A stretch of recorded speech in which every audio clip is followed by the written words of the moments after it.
What is going on, everyone?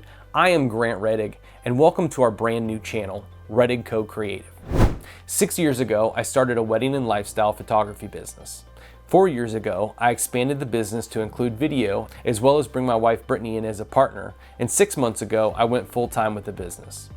I wanted to start this channel to document the journey, as well as a creative outlet to give back some time and knowledge. We'll be discussing photo and video tips, our favorite gear, how we run our business, and a lot more. So if that sounds beneficial and exciting to you, be sure to subscribe to the channel. You're not going to want to miss out. Because this is the very first video of this channel, I thought it'd be a perfect time to walk you through the best way to start a new YouTube channel, which is creating a professional YouTube banner and creating and taking the thumbnail for your video. I'll be using Photoshop to create the banner and thumbnail, but you can use several different programs to create the same effects. If you'd like to try out Photoshop, check out the link below to start a free trial. First, we're going to be making our YouTube banner.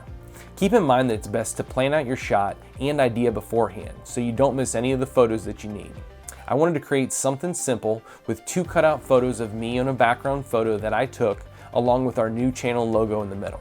For easy subject cutout photos, we ideally like to use a gray pop-up background and take a waist-up shot. This allows the photo to stand out and have more detail without having to zoom it out to account for the entire body. Pose yourself or the subject in a way that conveys the type of message that you're going for. In this case, I wanted to show myself in the event of working with cameras. I wanted to show off both photo and video, so I thought operating a drone would be a good photo to have. I took the first photo of myself with the drone controller, pretending to look up at the drone. Then I actually took the drone outdoors and flew it in my backyard and took the picture in front of the gray background. If you don't have a gray background, you can take the picture in front of a mostly solid color background and achieve the same effect. By getting your subject farther from the background, the blurred areas will help create separation and the subject will stand out. This will make it easier when you're removing the background. Before moving on to the editing, we're also going to take our video thumbnail photo. It's a good idea to brainstorm and shoot your thumbnail before starting your video. This will keep your message consistent and give a great starting point for your video. It is also one of the most important reasons someone might click on your video, so it's important to have a good one. All right, now that we have all the photos, I like to open everything in Lightroom Classic. I like to import all the photos into Lightroom first. I like to do all my edits in here, and then I'll open them in Photoshop.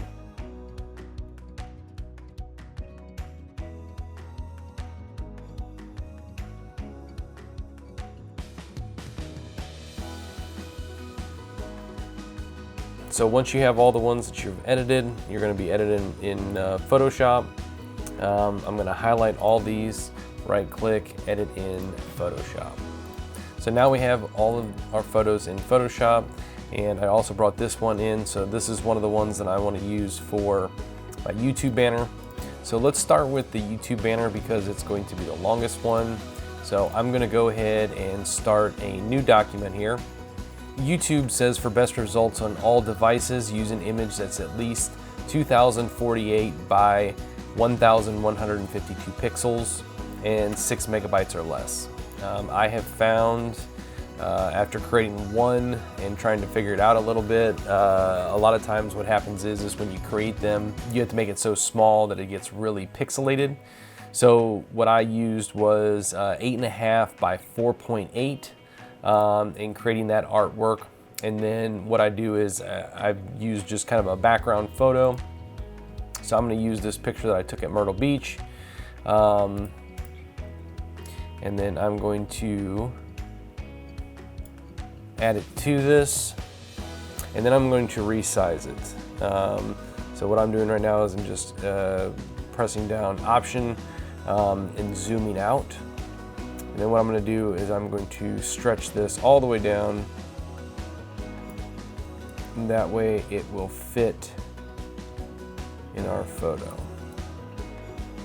Then I'm going to bring it up just a little bit.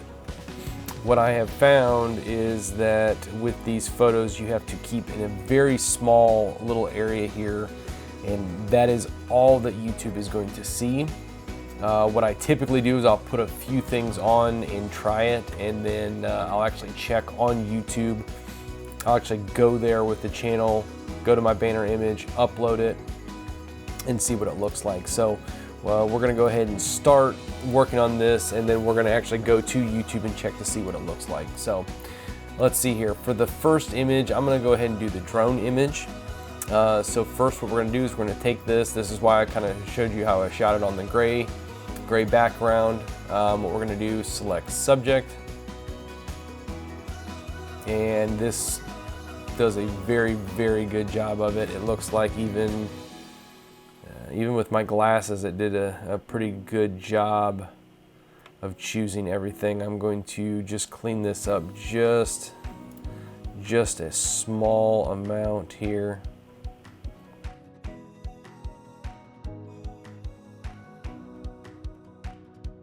So once I'm satisfied with my selection, I'm going to hit Command or Control J, which is going to start an entire new layer and cut out my picture.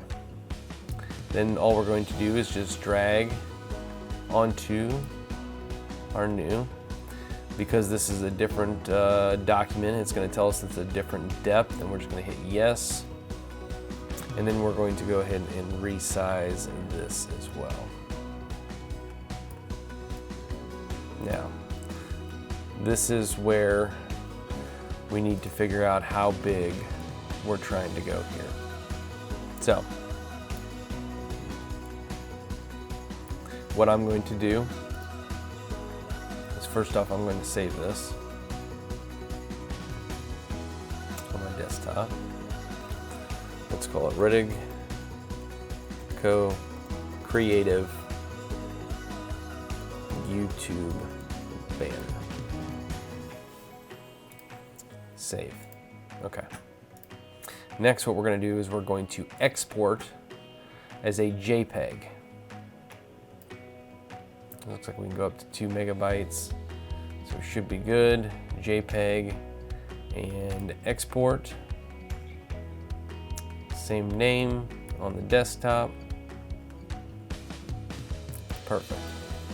All right, so we're gonna come into YouTube here. This is our new channel that we're starting.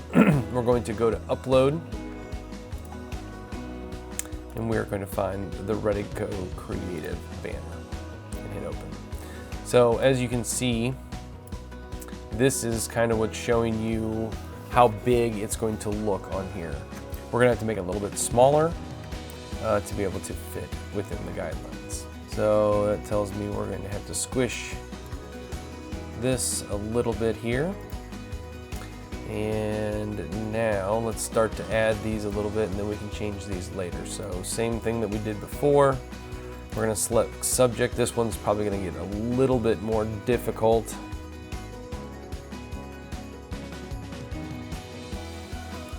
All right, so I'm going to go ahead and drop this guy onto it and do the same thing. I'm going to make this smaller.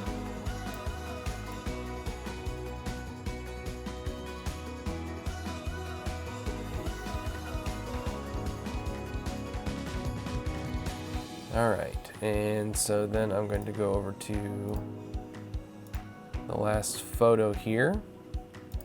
Same thing, select, subject. This one should work out really well. Perfect. I'm gonna go ahead and make that a new layer. Same thing, drag it over here. Again, yes, and we're gonna have to resize all the way down.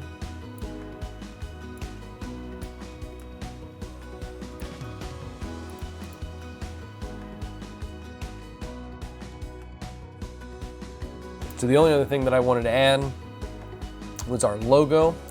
We're going to place embedded, and we're going to add in our logo.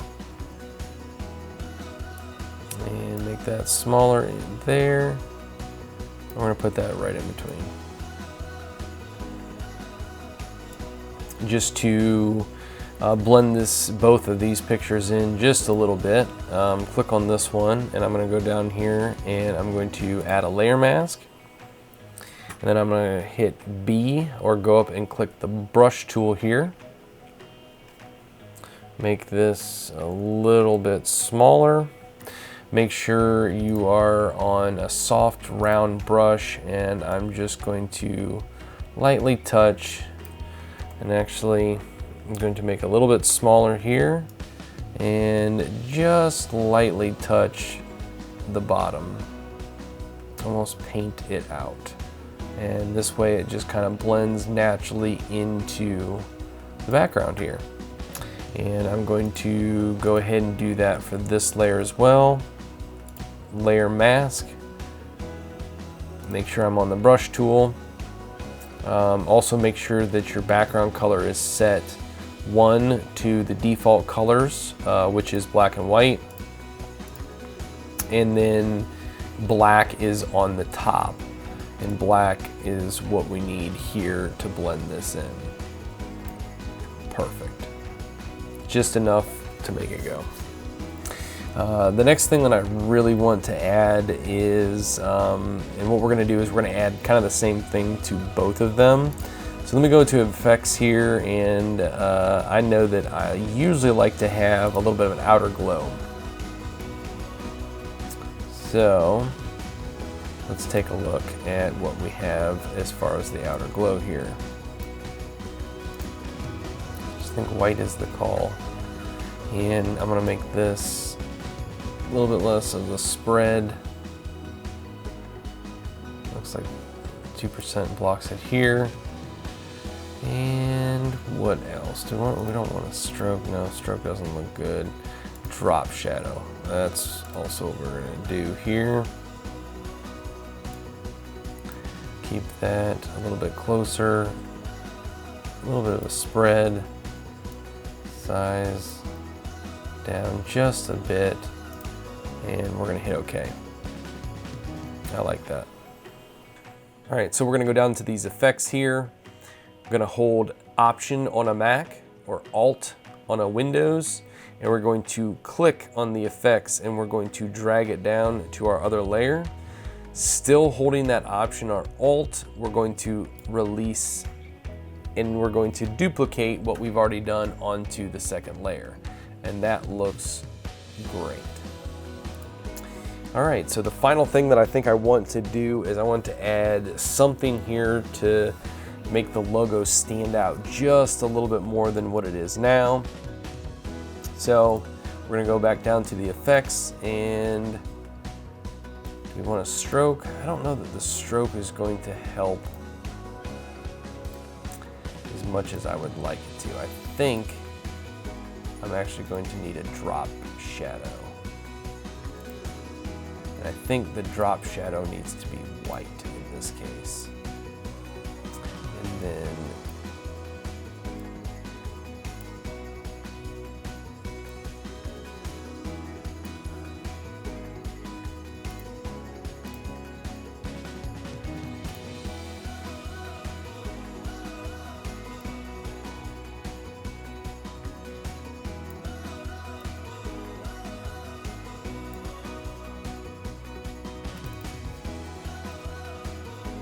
angle 0 right on it.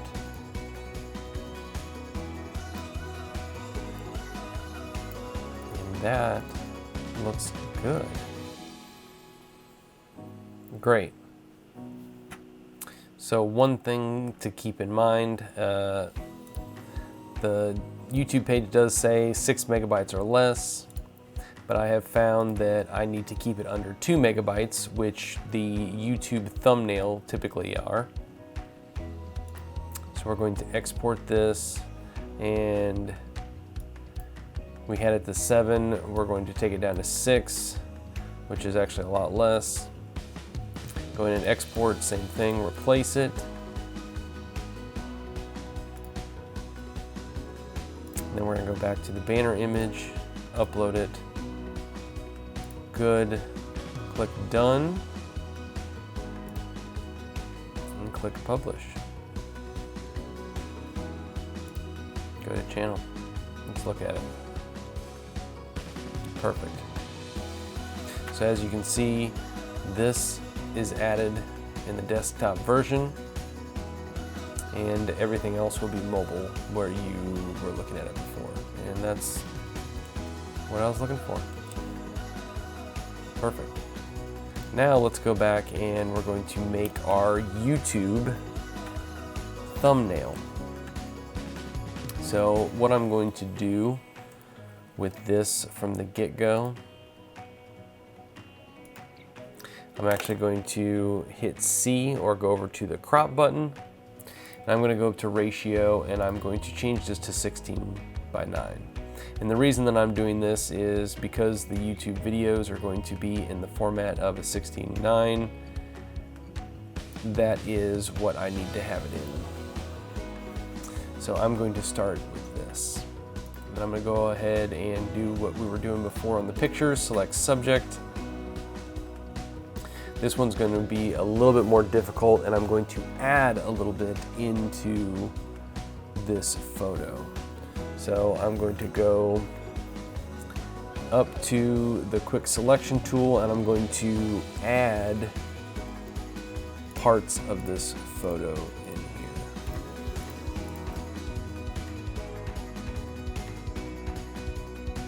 I'm going to do solid background. I'll put it behind. And we're going to do, let's see here, a gradient. Basics over here.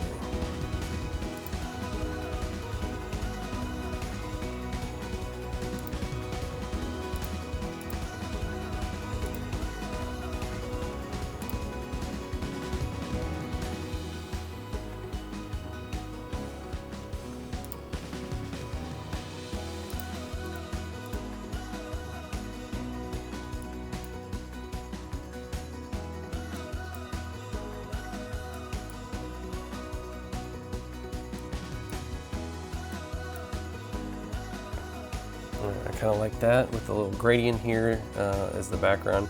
And then what I'm going to do is I'm just going to kind of clean up a few things just like we did before. So I added 2 drop shadows here.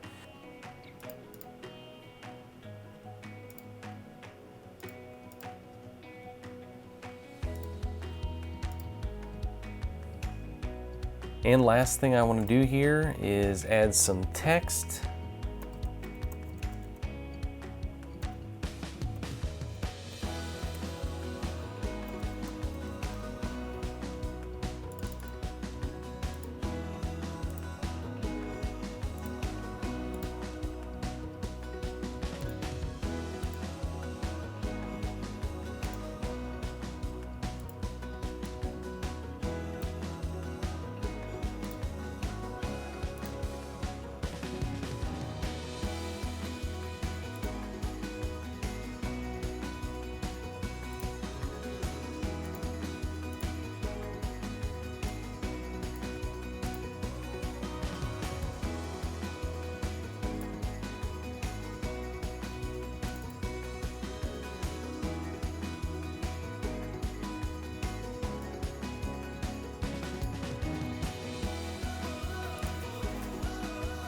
And that's how you make a YouTube thumbnail.